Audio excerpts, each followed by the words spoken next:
Hello. तो उम्मीद करता हूँ आप सब लोगों की तैयारी अच्छी चल रही होगी। आपको पता है कि सिविल सर्विसेज प्रीलिम्स 28 मई को है, तो आपके पास अराउंड 50 डेज़ बचते हैं। तो एकदम लगे रहिए। तो मैं आज जो टॉपिक लेके आया हूँ आपके लिए, और वो टॉपिक है आपका, अगर हम बात करें तो यूपीएससी प्रीलिम्स को लेके क्या क्या टॉपिक्स एग्रीकल्चर के हैं जो न्यूज़ में हैं, या वो कौन से टॉपिक हैं एग्रीकल्चर वाइज जो आपको एक बार देखना है। क्योंकि आप अगर पेपर में देखेंगे, लास्ट 2-3 साल से एग्रीकल्चर बेसिस पे क्वेश्चंस काफ़ी ज़्यादा आते हैं, बहुत टफ नहीं आते हैं। तो कुछ कुछ इवेंट्स आपके जो न्यूज़ में हैं या कुछ टॉपिक्स जो आपको पढ़ने हैं, मैंने ये वीडियो सिर्फ उसी के लिए बनाया। तो प्लीज़ इस वीडियो को पूरा ध्यान से देखें, आपको काफ़ी सारे क्वेश्चंस मिल जाएंगे। चलिए, तो बात यहाँ पे बहुत डिटेल में नहीं जा रहे, हम सिर्फ उन की पॉइंट्स की बात करेंगे जो आपको ध्यान में रखना है कि यार ये एग्ज़ाम में आ सकता है ना। जैसे सबसे पहली बात हम बात करते हैं फर्टिलाइज़र।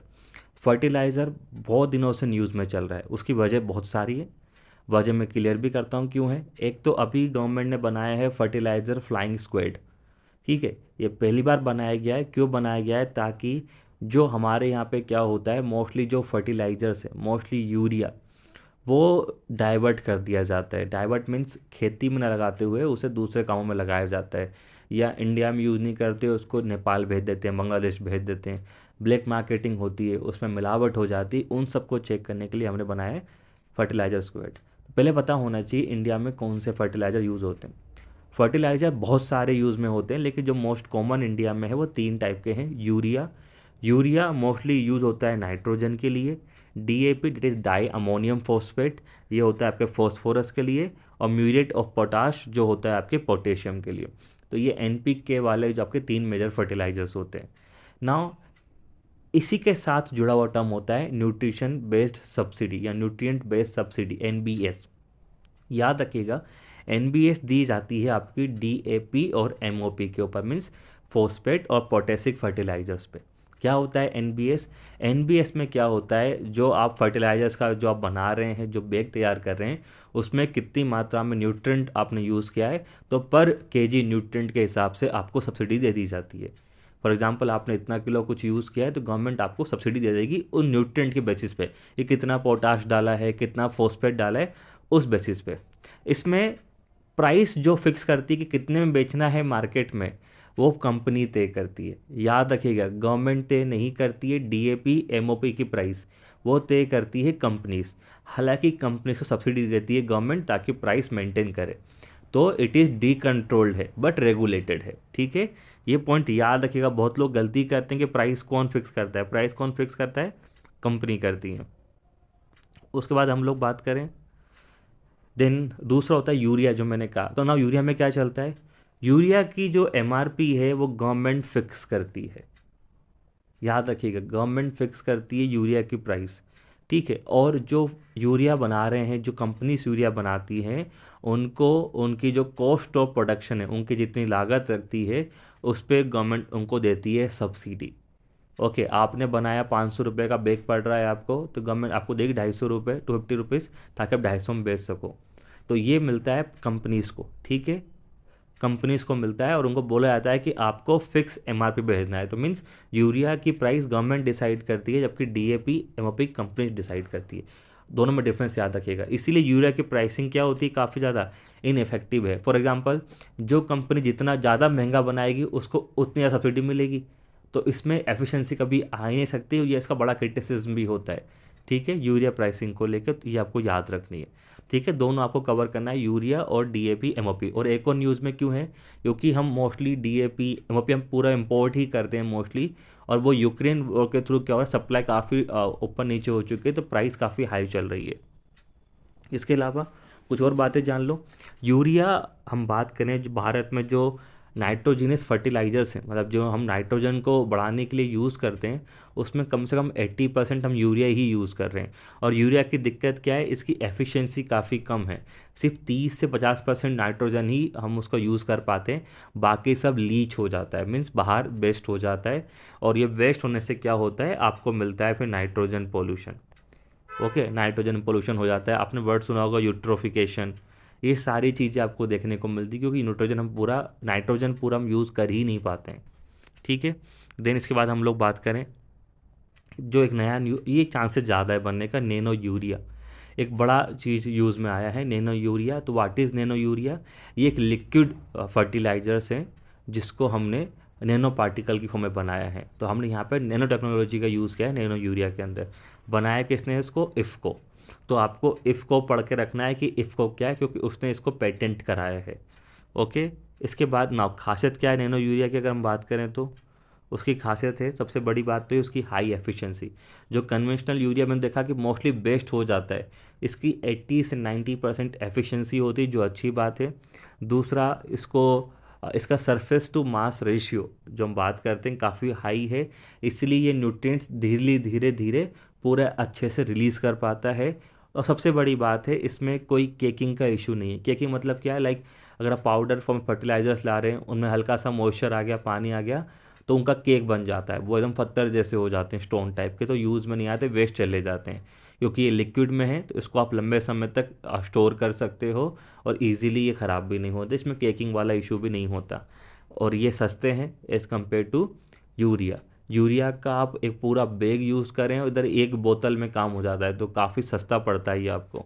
और मोस्ट इम्पॉर्टेंट बात है, इसको आप टारगेटेड सप्लाई कर सकते हैं क्योंकि लिक्विड फॉर्म में है, तो डायरेक्टली जो प्लांट का स्टोमेटा है और जो पोर्स हैं लीव्स के ऊपर, वो इसको डायरेक्टली यूज़ कर सकते हैं, तो इसकी इसीलिए एफिशिएंसी बढ़ जाती है। देन एक मोस्ट इम्पॉर्टेंट जो न्यूज़ गवर्नमेंट ने स्कीम्स लाई है फर्टिलाइजर्स को लेकर, वो है प्रधानमंत्री भारतीय जन उर्वरक परियोजना।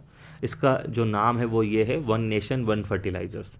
आपने बहुत कुछ सुना होगा, one nation one tax, one nation one ration card, वैसे ही हमने लाया है वन नेशन वन फर्टिलाइजर्स। अब क्या हो रहा है, अभी तक क्या होता है ना कि जो फर्टिलाइजर्स हैं लाइक यूरिया, डीएपी, ये अलग अलग कंपनीज बेचती है अपने अपने नाम से, तो लोग काफ़ी ज़्यादा ऊपर नीचे हो जाते हैं। फॉर एग्जांपल मोस्ट कॉमनली वो खरीदने आते हैं इफ़को का प्रोडक्ट्स, अवेलेबल नहीं होता तो लोग लोकल नहीं खरीदते, उनको डाउट होता है। तो गवर्नमेंट क्या कर रही है, गवर्नमेंट ने कहा है कि जो भी सब्सिडाइज फर्टिलाइजर्स है जिस पर गवर्नमेंट आपको सब्सिडी दे रही है, तो गवर्नमेंट जिस पर सब्सिडी दे रही है वो सब भारत नाम से बिकेंगे। For example Bharat urea, Bharat DAP, Bharat NPK, Bharat MOP, सब में आपको भारत कम यूज़ करना है। तो इससे क्या हो जाएगा, इसका फ़ायदा ये हो जाएगा कि इससे यूनिफॉर्मिटी आ जाएगी। जो हम बारी बात करते हैं, डिफ्रेंशिएशन नहीं होगा कि अलग अलग कंपनी का ये अलग ब्रांड, और एडल्ट्रेशन की संभावना भी ख़त्म हो जाती है। और एक इजी होगा न्यूट्रिएंट बेस्ड स्पेसिफिकेशन कि भैया किसमें कितना न्यूट्रिएंट डला है। जो गवर्नमेंट ने ऑर्डर जारी किया है, तो उस भारत का मतलब ये कि ये सब एक ऑथेंटिक, सब सिमिलर मॉड्यूल में है, तो अलग अलग प्रोडक्ट की बात नहीं आती। तो ये एक अच्छा स्टेप लिया है गवर्नमेंट ने, जो आपको पता होना चाहिए, मेनली यूनिफॉर्मिटी लाने के लिए और डिफ्रेंशिएशन ख़त्म करने के लिए, या किसी एक पार्टिकुलर ब्रांड की हाई डिमांड को कम करने के लिए। तो ये सारी चीज़ें आपको देखने को मिलेगी इसके अंदर। एक स्मॉल स्कीम है, प्रधानमंत्री किसान समृद्धि केंद्र बनाए गए। समृद्धि आप जानते ही हैं, तो ये याद रखिए ministry of chemical and fertilizers ने चालू किया है। मिनिस्ट्री बड़ी इंपॉर्टेंट है, अराउंड 600 बनाए जाएंगे। और इसमें क्या करा जाएगा, it is a kind of extension scheme आप बोल सकते हैं। इसमें लोग किसानों को शिक्षा दी जाएगी कि किस प्रकार से उनका जो इनपुट नीड्स है उनको बेहतर किया जाए। मीन्स इसमें उनको सीड्स के ऊपर, वाटर के ऊपर, फर्टिलाइजर्स के ऊपर, इन सब पे उनको इन्फॉर्मेशन दिया जाएगा कैसा बेहतर कर सकते हैं। ये आपका, देन ये पीएम परिणाम, ये आपकी बजट की स्कीम है इस साल की। बजट में ये मेंशन है, फुल फॉर्म आप जानते ही, लिखा हुआ है promotion of alternate nutrients for agriculture management. ये भी क्यों लाया गया है, इसमें केमिकल फर्टिलाइजर्स को रिड्यूस को कम करना है। कम कैसे करेंगे, कम करने का तरीका है स्टेट्स को वो इंसेंटिवाइज करेंगे।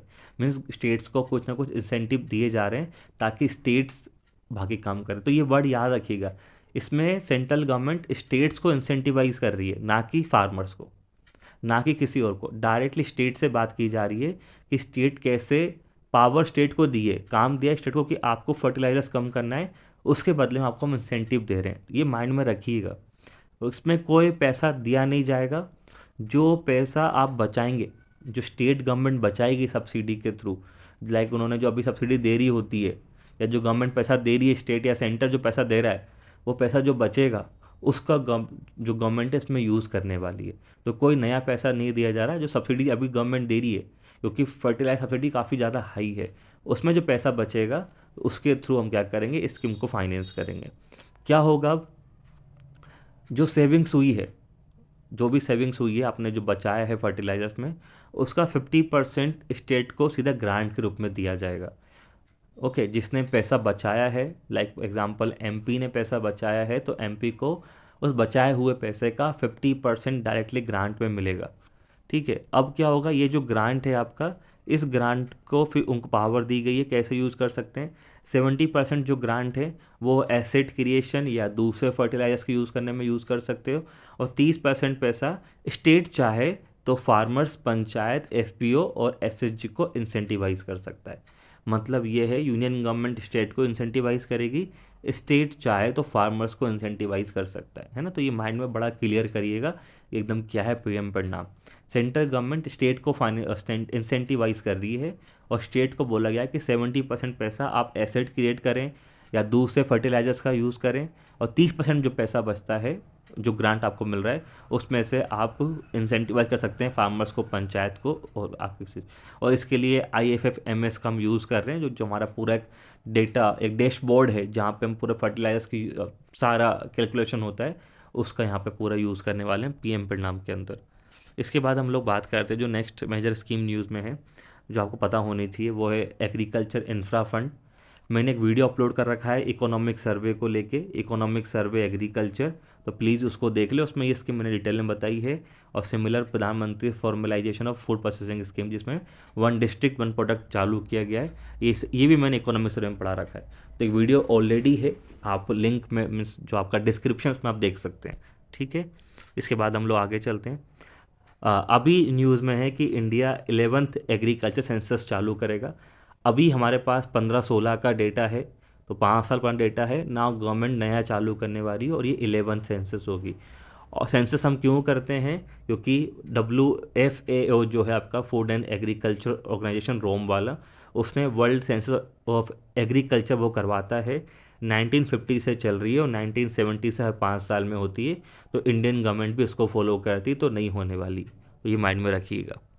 इसके बाद नया गवर्नमेंट ने प्रोग्राम चालू किया है, जूट मार्क इंडिया। ओके, तो एक अब गवर्नमेंट जो है जूट मार्क देगी। जूट मार्क से क्या होगा कि आपको एक आइडेंटिटी, एक अश्योरेंस मिलेगा कि ये जो जूट प्रोडक्ट है या जूट का जो भी सामान है, इट्स ओरिजिनल और इसकी क्वालिटी बेस्ट है। तो इससे क्या होगा, मार्केट में एक्सपोर्ट बढ़ेगा, किसका, जूट का। तो ये तो क्वेश्चन नहीं आएगा, पर क्वेश्चन क्या सकता है, ये जूट बता सकता है कि जूट पे क्या है, क्या होता है जूट, और जो भी नॉलेज होनी चाहिए जूट के बारे में तो बताइए आपको। इंडिया सबसे लार्जेस्ट प्रोड्यूसर है जूट का, लेकिन हम एक्सपोर्ट ज़्यादा नहीं करते हैं, हमारा एक्सपोर्ट में शेयर सिर्फ 7% है। क्योंकि बांग्लादेश जो है इन टर्म्स ऑफ एक्रिएज, जो उसकी ईल्ड है या जो उसका जितना वो करता है प्रोडक्शंस मीन्स एक्रिएज वाइज, वो काफ़ी ज़्यादा है। तो वो around 75% of global jute exports, बड़ा रोल है बांग्लादेश का। तो मीन्स इंडिया लार्जेस्ट एक्सपोर्टर नहीं है, हम लार्जेस्ट प्रोड्यूसर हैं but not the exporter. Bangladesh leading exporter है आपका। ठीक है, तो कहाँ होती है ये लोलैंड एरियाज़ में होती है, ट्रॉपिकल एरियाज़ में ही होंगी, जहाँ पे ह्यूमिडिटी 60 से 90% है। मोस्टली रेनफेड क्रॉप है, जिसको फर्टिलाइजर्स या पेस्टिसाइड की नीड कम होती है। और आप जानते हैं ईस्टर्न रीजन में है, अगर मैं बात करूँ मेनली आपको मिलेगा ये वेस्ट बंगाल में, आपको ये वेस्ट बंगाल में मोस्टली देखने को मिलता है। ओके, देन और ये बनता कैसे, जो प्लांट मटेरियल जो होते हैं उसका क्या कहते हैं, सेलुलोज और लिग्निन से मिलके बनता है। और मेनली इसके लिए आपको चाहिए प्लेन एलुवियल सॉइल और स्टैंडिंग वाटर का नीड है, और इसीलिए ये सारे फैक्टर्स बंगाल में उनको मिलते हैं, इसलिए आपको बंगाल में मोस्टली ये दिखाई देता है। ठीक है, पता ही होगा पहली फैक्ट्री आपके रिश्रा हुगली नदी के पास बनी थी 1855 में, और पहली वीविंग फैक्ट्री चालू हुई थी 1959 में। तो ये सारी बातें आपके लिए ज़रूरी हो जाती है। नाउ नेक्स्ट एक स्कीम चलाइए समर्थ। समर्थ एक अच्छी स्कीम आ सकती है एग्जाम में। It is sustainable agrarian mission on use of agro residue in thermal power plants. तो जो पराली होती हैं, जो आपका जो स्टबल है, उसको ठीक करने के लिए स्कीम चलाएगी, थर्मल पावर प्लांट्स में यूज़ करना है। तो ठीक है, चालू किसने करी, मिनिस्ट्री ऑफ पावर ने। ठीक है, 2021 में। तो इसमें क्या करा गया कि जितने भी थर्मल पावर प्लांट्स इंडिया में हैं, जो भी TPP है, मीन जो कोल का यूज़ करते हैं, उनको 5 से 10% बायोमास कोल के साथ यूज़ करना है। मीन्स जो आप कोल यूज़ कर रहे हैं, अगर आप 1 किलो यूज़ कर रहे हैं, तो 1 किलो के अंदर आपको 50 से 100 ग्राम बायोमास, मीन्स ये जो स्टबल है, जो एग्रीकल्चर रेसिड्यू है, वो भी साथ में डालना है। तो मीन्स आपको 5 से 10% यूज़ करना है, इसको बोलते हैं को फायरिंग। तो इसमें मीनिंग उन्होंने कहा है आपको को फायरिंग करना है। को फायरिंग मतलब होता है कि कोल के साथ आपको कुछ और मटेरियल का यूज़ करना है। तो इसमें बात करते हैं एग्रीकल्चर रेसिड्यू की, और साथ में क्योंकि थोड़ा सा ट्रिकी टास्क है तो साथ में रिसर्च भी करती है बॉयलर्स पे, ताकि क्योंकि अभी कोल अलग है, अब ना जो कोल के साथ ही आपका बायोमास जाएगा, तो बायोमास में आपका सिलिका और एल्कलीस होती हैं, तो वो किस प्रकार से बॉयलर हैंडल कर सकता है उस पर रिसर्च भी करवाता है। तो अभी हाल ही में एनटीपीसी ने कोलाबरेट किया है, ठीक है, किसके लिए, को फायरिंग के लिए। जो मैंने कहा को फायरिंग कुछ नहीं होती, जहाँ पे आप प्राइमरी फ्यूल के साथ सेकेंडरी फ्यूल को डालते हैं उसी इक्विपमेंट में, लाइक सेम बॉयलर में आपने कोल डाला और उसमें आपने डाल दिया एग्रीकल्चर रेसिड्यू, इसको बोलते हैं को फायरिंग, ठीक है। तो इसमें हम को फायरिंग की बात करते हैं कि इसमें समर्थ स्कीम में। देन इसके बाद हम बात करें सीड ट्रीटी न्यूज़ में 2001 की। सीड ट्रीटी में क्या है, क्यों न्यूज़ में हमने 9th सेशन जो है अभी हमने उसको होस्ट किया है, जो उसकी जनरल असेंबली है, ठीक है। इसका पूरा नाम है international treaty on plant genetic resources of food and agriculture, ठीक है। लीगली बाइंडिंग आपके ये ट्रीटी है, और इसमें कोशिश की गई है कि प्लांट जो जेनेटिक रिसोर्स है, मीन जो प्लांट हमारे हैं उनका कंजर्व, यूज़ और उनको मैनेज किया जाए। इसी को लेके ना इंडिया ने एक्ट भी पास कर रखा है, सेम को लेके हमने एक PPVFR एक्ट पास कर रखा है, protection of plant varieties and farmers right act, ठीक है। इसमें ये सभी के कंट्रीब्यूशन को रिकॉग्नाइज करता है, चाहे प्लांट ब्रीडर्स हो और फार्मर्स हो, ठीक है। ये सबकी बात करता है। इसमें 3 राइट्स दिए गए, like breeder rights. Breeder rights क्या, मानो किसी ने कोई चीज़ को ब्रीड किया है, किसी ने कोई चीज़ बनाई है, तो उनको राइट्स है उसको यूज़ करने का, उसको सेल करने का, प्रमोट करने का, उनको राइट्स दिया है। देन रिसर्चर को भी राइट्स दिए हैं कि वो रिसर्च कर सकते हैं, आप उनको पूरा राइट्स। और फार्मर को राइट किए, फार्मर को राइट है कि उन्होंने जो सीड्स हैं उनको यूज़ करना, सो करना, है ना, उनको रोक टोक नहीं होगी। और फार्मर कोई नया सीड डेवलप करता है तो उसको ब्रीडर राइट्स भी मिल सकते हैं। ये सारी चीज़ें इसके अंदर है, इसमें तीनों राइट्स आपको दिए गए हैं, ब्रीडर्स, रिसर्चर और फार्मर्स राइट्स। देन इसके बाद हम बात करते हैं MSP। MSP बड़ा न्यूज़ में है। MSP आप टॉपिक तैयार करके चलिएगा। तो पहली बात मैं सिर्फ मैं बता रहा हूँ काम की बात, तो MSP का आपको पॉइंट क्या याद रखना है, कोई भी इसको स्टेचुटोरी बेकिंग नहीं है, मीन्स कोई भी लॉ नहीं है MSP के ऊपर, देयर इज़ नो। इसलिए हम बोलते हैं MSP इंडिया में लीगलाइज नहीं है, इसीलिए आप इसको as a matter of right नहीं मांग सकते, क्योंकि कहीं भी इसमें लॉ नहीं है, ठीक है। इसको अनाउंस कौन करता है, MSP को अनाउंस करता है CCEA, cabinet committee on economic affairs. और किसके रिकमेंडेशन पे करता है, commission for agriculture cost and prices. ये एक ऑर्गेनाइजेशन, एक डिपार्टमेंट है मिनिस्ट्री ऑफ एग्रीकल्चर के अंडर, तो उसके रिकमेंडेशन पे करता है। रिकमेंडेशन ये देती है, मानना नहीं मानना कैबिनेट की कमेटी के ऊपर है, मानती है पर सुनता उसी की है, ओके। पर फाइनल अथॉरिटी किसके पास है, cabinet committee on economic affairs, ना कि CACP।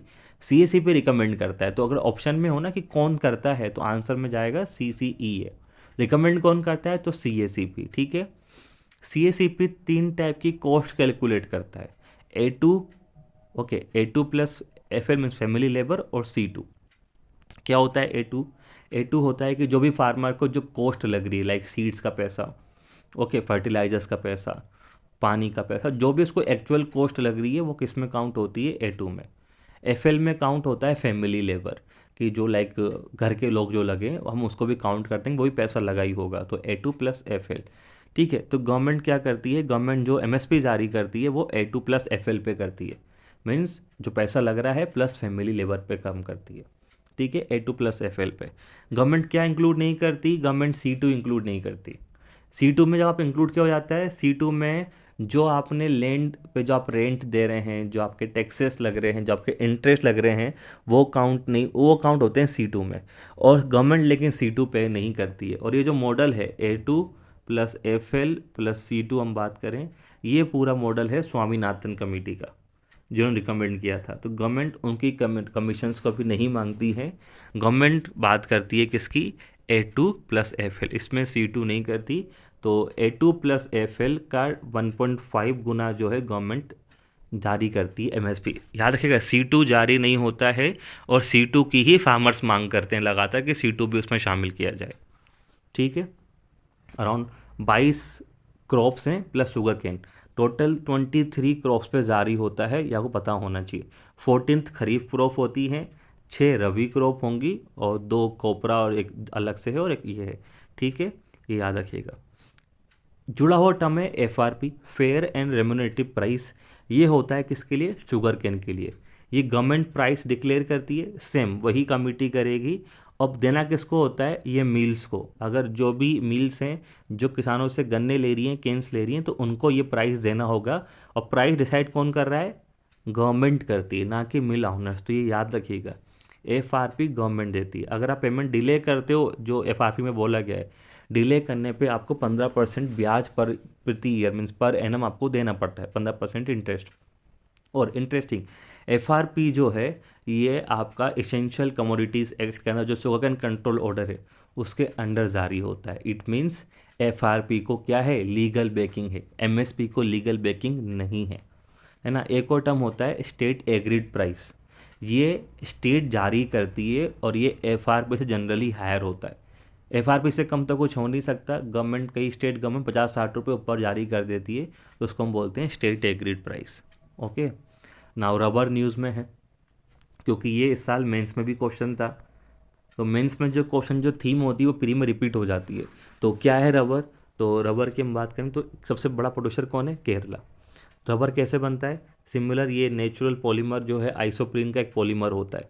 ठीक है, कैसे, ये क्या कंडीशंस इसके लिए, वेल ड्रेन्ड सोइल होनी चाहिए, 100+ रेनी डेज होने चाहिए, 20 से 30 डिग्री टेम्परेचर होना चाहिए, ह्यूमिडिटी 80% होनी चाहिए और स्ट्रॉन्ग विंड्स नहीं होनी चाहिए। तो इसीलिए ये मोस्टली आपको मिलेगा कहाँ पे, इक्वेटोरियल रीजन्स में। देन मिलेट्स आपका न्यूज़ में है, मिलेट्स तो आप तैयार करके ही जाइए, मिलेट्स क्योंकि बड़ी न्यूज़ में है।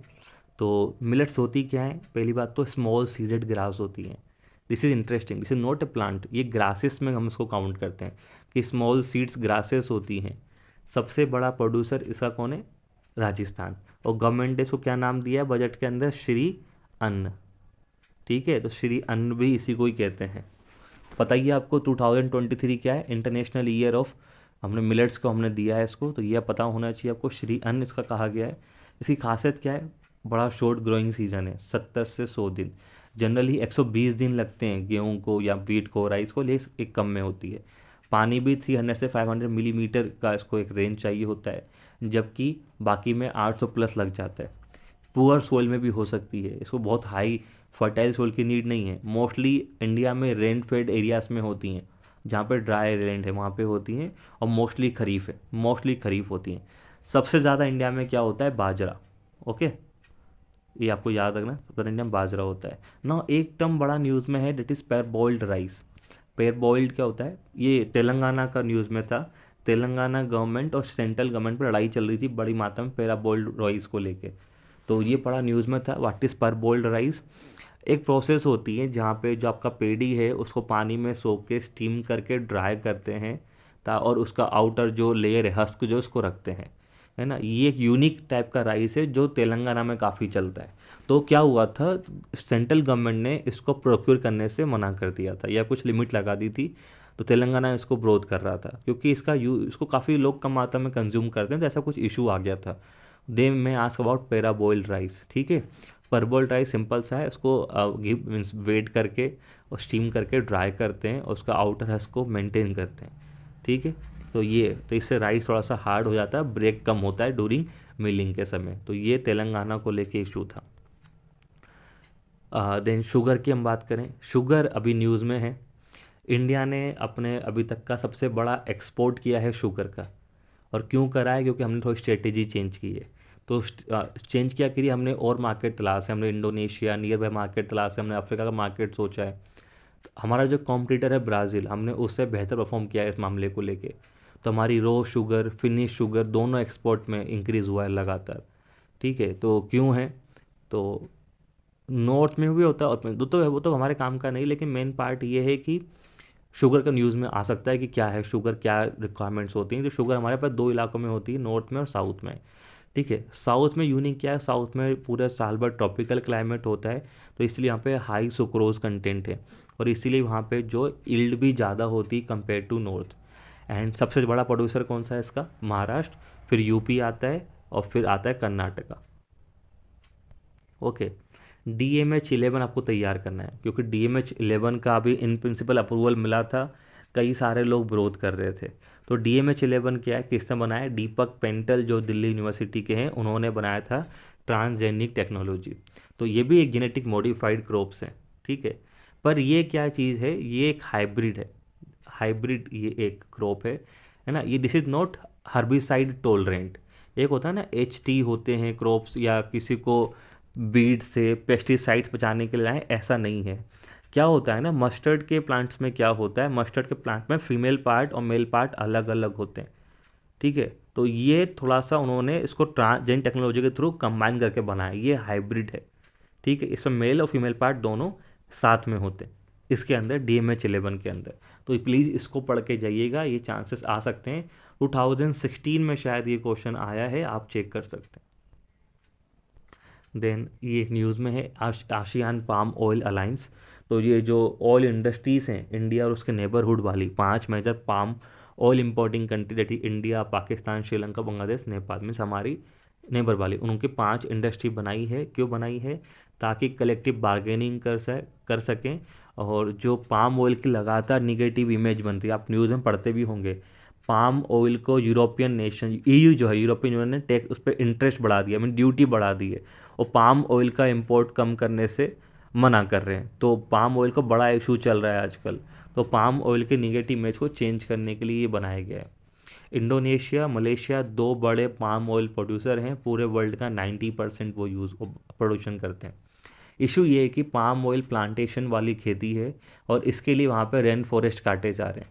तो फिर कंट्रीज जो है वो पाम ऑयल को लेना मना कर देती है कि आप ये एंटी इन्वायरमेंटल फ्रेंडली काम कर रहे हैं। ये पूरा न्यूज़ में चलता है। तो याद रखिएगा, आशियन पाम ऑयल अलायंस आपसे पूछ सकते हैं। तो ये होता क्या है पाम ऑयल? तो ये एक एडिबल वेजिटेबल ऑयल है, जो ऑयल पाम के जो हैं उनके फ्रूट जो है, डेट इज़ मेसोकार्प, फ्रूट का जो मेसोकार्प होता है उससे ये इसको निकाला जाता है। इसको कुकिंग ऑयल में यूज़ करते हैं, cosmetics, process food, cake, chocolate shop में जिसका नुमरस यूज़ है। इवन इसको बायोफ्यूल में यूज़ करते हैं, ग्रीन डीजल बोलते हैं इसको, ग्रीन डीजल भी। सस्ता पड़ता है, और ज़्यादा इसकी जो एकरी जो ईल्ड है वो भी ज़्यादा होती है इसकी बाकी अदर से। और इंडिया सबसे बड़ा इम्पोर्टर है। हम अपनी नीड्स का 40% इम्पोर्ट करते हैं, अपनी नीड्स का, है ना। ओवरऑल हम बात नहीं करते, जितनी हमको ज़रूरत है तेल की उसका 40% हम लोग पाम ऑयल में कर रहे हैं। और हमने सेल्फ रिलायंस होने के लिए एक मिशन चला रखा है, national mission on edible oil, oil palm करके हमने ये मिशन चला रखा है, जिससे हम चाहते हैं कि हम 3 गुना हमारा पाम ऑयल प्रोडक्शन बढ़ा दें 2025-26 तक। तो ये सारे काम हम लोग कर रहे हैं पाम ऑयल को लेके। एक टर्म है रिजनरेटिव एग्रीकल्चर। इट सिंपल है कि जो फार्मिंग इकोसिस्टम है उसको बेहतर करना है। कैसे बेहतर करेंगे?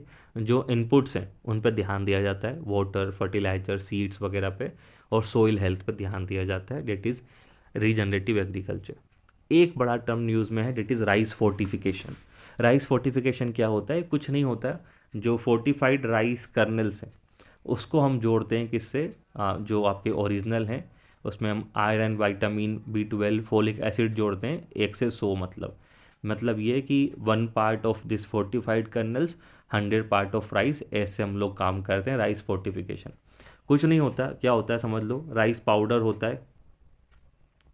राइस पाउडर में हम क्या मिलाएंगे? विटामिन्स मिलाएंगे, है ना। दोनों को सोर्टिंग रूप में डालेंगे और क्या बनाएंगे हम? Fortified rice colonel's. तो पाउडर और विटामिन मिला के हम बनाएंगे चावल, है ना। मशीन के थ्रू चावल बनाए जाते हैं दोनों को मिला के, और फिर इन चावल को राइस में मिला के मिक्स कर देंगे, क्या बन जाएगा? Fortified rice. ठीक है, तरीका याद रहेगा। चावल का जो पाउडर है उसको लेंगे, उसमें पहले वाइटामिन मिला देंगे, मिक्स करके उनसे राइस बनाए जाएंगे, राइस के शेप में उनको निकाला जाएगा मशीन के थ्रू। फिर जो बन जाएंगे फोर्टिफाइड राइस कर्नल्स, उनको मेजर राइस के बैग में मिक्स करके डाल दिया जाएगा 1:100 में। ठीक है, ये सारा काम होता है। एक और टर्म होता है डायरेक्ट सीडेड राइस। ये भी टेक्नोलॉजी है, इसको हम बोलते हैं ब्रॉडकास्टिंग सीड टेक्निक।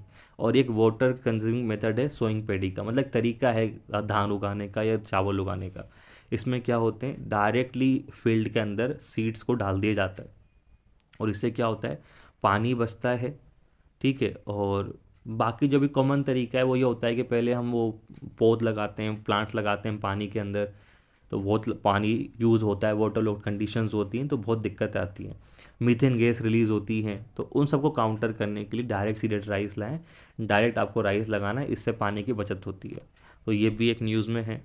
देन इस साल एक क्वेश्चन आया था, अब पता ही होगा आपको, सिस्टम ऑफ राइस इंटेंसिफिकेशन। तो ये फिर से जान लो, कुछ नहीं होता, मेडागास्कर मेथड भी कहते हैं इसको, क्योंकि ये मेडागास्कर में यूज़ किया गया। तो इससे अराउंड 15 से 20% हम पानी बचा लेते हैं। राइस की प्रोडक्टिविटी भी अच्छी हो जाती है, और ये हम कहीं भी यूज़ कर सकते हैं क्योंकि ये अलग टाइप का कंसेप्ट है। ठीक है, तो ये आपको पता होना चाहिए। देन ये fish bone channel plantation methods use किया गया है, और ये मैनग्रोव को रिवाइव कराने के लिए किया गया है। इसमें क्या होता है, एक मेन कैनाल होती है, उसमें से पानी हम जगह जगह ऐसे निकाल दिया जाता है, जैसे फ़िश का जो स्ट्रक्चर होता है वैसा, ऐसे निकाल के हम लोग यहाँ पानी रिलीज़ कर देते हैं इन सब में। तो इनको पानी रिलीज़ करने से क्या होता है, फिर ये मैनग्रोव को रिवाइव करने में यूज़ करते हैं। तो इससे हम क्या करते हैं, जो स्वयं कंडीशंस होती है उसको मेंटेन कर पाते हैं। तो ऐसा आंध्र प्रदेश कर रहा है कृष्णा वाइल्ड लाइफ सेंचुरी में, तो ऐसा हम कर सकते हैं। ठीक है, जैसे लास्ट टाइम क्वेश्चन आया था बायोरोक मेथड्स आ चुका है, तो जैसे फिश बोन चैनल किस में होता है, मैनग्रोव को हम बचाने के लिए करते हैं। उसमें से मेन एक केनाल जाती है, उसमें हम सब केनाल्स निकाल देते हैं, इनमें पानी चलता रहता है, तो एक स्वाम्प कंडीशन बन जाती है जिनसे हम मैंग्रोव को बचा सकते हैं। ये एक और न्यूज़ में है, नेशनल एक्सपोर्ट कोऑपरेटिव सोसाइटी ये बनाई गई है अंडर दिस एक्ट, और ये सिर्फ क्या करेगी, ये सपोर्ट करेगी कोऑपरेटिव्स को कैसे बेहतर कर सकते हैं, कैसे वो और बेहतर एक्सपोर्ट कर सकते हैं, उसके लिए बनाया गया है। देन ये देख लीजिएगा, कोरोनिएवा जॉइंट वर्क ऑन एग्रीकल्चर, ये अभी UNFCCC के अंदर ये काम हुआ है, और इसमें कहा गया है कि जो एग्रीकल्चर से जो इमिशंस होते हैं ग्रीन हाउस गैस वाले, वो कम करने हैं। तो इंडिया ने इसका विरोध किया था कि हम नहीं कर सकते, क्योंकि ये इमिशंस ये लाइफ स्टाइल के लिए नहीं है, ये सस्टेन करने के लिए ये नीड है, ये मतलब हम फोकट में नहीं कर रहे हैं, ये हमारे ज़रूरत के हिसाब से हैं। तो ये इंडिया ने मना कर दिया है इसको। ठीक है, ये याद रखिएगा। देन ये कुछ पेस्टिसाइड्स न्यूज़ में है, ये आप देख लीजिएगा, क्लोरोपाइरीफ्योस, फाइप्रोनिल। डायरेक्ट क्वेश्चन आता है, ये टर्म दे देंगे, बोलेंगे ये क्या है, तो ऑप्शन में क्या होगा, मेजर पेस्टिसाइड्स। ओके, क्योंकि न्यूज़ में क्यों है कि अभी एक नेटवर्क होता है पेस्टिसाइड एक्शन नेटवर्क, तो इन्होंने एक इंटरनेशनल कोलिशन है मेनली NGOs का, याद रखिएगा कंट्रीज़ का नहीं है, ये कंट्रीज़ में NGOs और सिविल सोसाइटीज़ का है, जो पेस्टिसाइड्स को बंद करने का मुहिम चलाती हैं। तो इन्होंने बोला है कि ये 4 मेजर पेस्टिसाइड्स हैं जो इंडिया में खूब यूज़ हो रहे हैं, इनको बंद करो। नाउ लास्ट कुछ चीज़ और देख सकते हैं आप, एक स्कीम चल रही है परवाज मार्केट लिंकेज स्कीम, ये जम्मू कश्मीर में मार्केट को लिंक करने के लिए। कॉटन को एक बार देख लें कि कॉटन की क्या इश्यूज़ हैं। ब्लैक सोइल का एक कुछ न्यूज़ में आया था कि ब्लैक सोइल भी खतरे में है, उसकी क्वालिटी कम हो रही है, तो पढ़ लें ब्लैक सोइल कहाँ कहाँ पे हैं, कैसे काम कर रहे हैं। एक ऑनियन भी देख के चले जाएं, ऑनियन को लेके लाइक TOP वगैरह क्या स्कीम है, ऑनियन पे क्या चाहिए, क्या होता है, क्योंकि न्यूज़ में ऑनियन भी बड़ा मुश्किल से रहा। तो इतने सारे टॉपिक एग्रीकल्चर में न्यूज़ हैं जो आपको देखने हैं। तो आपको कोई भी डाउट आता है तो आप मुझे मैसेज कर सकते हैं, और ये मेरा ग्रुप है, इसमें डेली क्वेश्चंस और कंटेंट मैं अपलोड कर रहा हूँ, आप ज्वाइन कर सकते हैं। तो आपका थैंक यू। वीडियो अच्छा लगता है तो प्लीज़ लाइक करें, शेयर करें, सब्सक्राइब करें।